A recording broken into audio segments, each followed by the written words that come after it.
មួយនេះគឺជាលីឈីប្លូសុំអេប្រេសូតើតងជាមួយនឹងផលិតផលរបស់យើងគឺធ្វើជាមួយនឹងលីឈីហើយនឹងមានខុបពីលីឈីជាមួយកាហ្វេអារ៉ាប៊ីកាដែលមានឈ្មោះថាកេសូបាទហើយសម្រាប់មួយនេះគឺ Fresh Orange គឺយើងញ៉ាំជាមួយកាហ្វេអារ៉ាប៊ីកាដែលមានឈ្មោះថាកេសូបន្លែហ្នឹង Premium យើងញ៉ាំជាមួយនឹងទឹកកូនស្រស់បាទជួយអាទី3បងទី3គឺ Summer Rosé បងគុណប្រយោជន៍គឺជារសជាតិតែក្លិនកាកាឡារសជាតិជូរអែមបាទដែលញ៉ាំតជាមួយនឹងឆុបពីហ្នឹងបាទអាទី4បងទី4គឺលីឈីវ៉ាឡែតលីឈីវ៉ាឡែតបងគឺពេលដែលយើងញ៉ាំគឺយើងត្រូវឆេកដើម្បីឲ្យឡើងពណ៌ស្វាយឡើងពណ៌ស្វាយបាទរសជាតិនេះផ្អែមជាងផ្លែឈើបាទក្នុងបងក្នុង4ហ្នឹងសិតតែមិចជាមួយកាហ្វេទាំងអស់បងពីខាងក្រោមហ្នឹងជាមួយធម្មតាមានកាហ្វេទេមានកាហ្វេលាយជាមួយនឹងដូចជាកលែនហ្នឹងមានសាច់កលែនហ្នឹងណាបាទប៉ុន្តែក្នុងការញ៉ាំគឺយើងញ៉ាំពីលើចុះយើងអាចកោបានកាលណាដែលកោគឺខុសរសជាតិញ៉ាំពីលើចុះគាត់មានតែយើងដាក់តាយ៉ូនៅខាងលើយើងដាក់តាយ៉ូនៅខាងលើបន្ទាប់យើងមើលបានរៀងចូលជាតិហើយមិនយើងតែដាក់តាយ៉ូមកក្រោមយើងញ៉ាំទៅបានពីរសជាតិតឹងអូអញ្ចឹងមកណាអរគុណច្រើនបង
แล้วก็พูดថាបងញ៉ាំកាហ្វេទៅ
เอาไปยังไม่ซื้อหมดเลย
មួយនេះគឺជាលីឈីព្រលូសុំអេប្រេសូ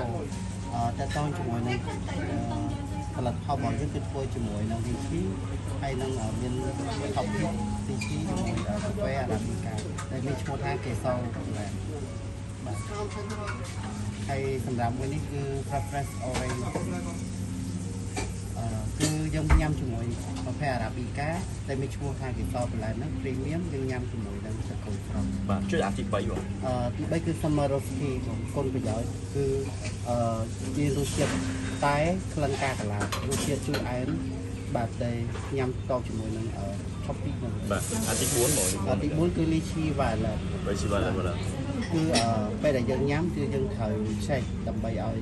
ឡើងពណ៌ស្វាយឡើងពណ៌ស្វាយបាទរសជាតិនេះផ្អែមជាងផ្លែឈើបាទក្នុងហ្នឹងបងក្នុង4ហ្នឹងសិតតែមិចជាមួយកាហ្វេទាំងអស់បង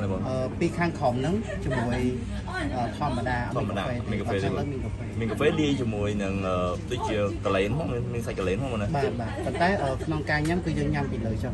យើងអាចកោបាននេះកាលណាដែលកោគឺខុសរសជាតិញ៉ាំពីលើចុះគាត់មានតែយើងដាក់តាយ៉ូនៅខាងលើបាទយើងដាក់តាយ៉ូនៅខាងលើបន្ទាប់យើងបើបានរៀងចូលជាតិហើយមកយើងដាក់តាយ៉ូមកក្រោមយើងញ៉ាំទៅបានពីរសជាតិតឹងអូ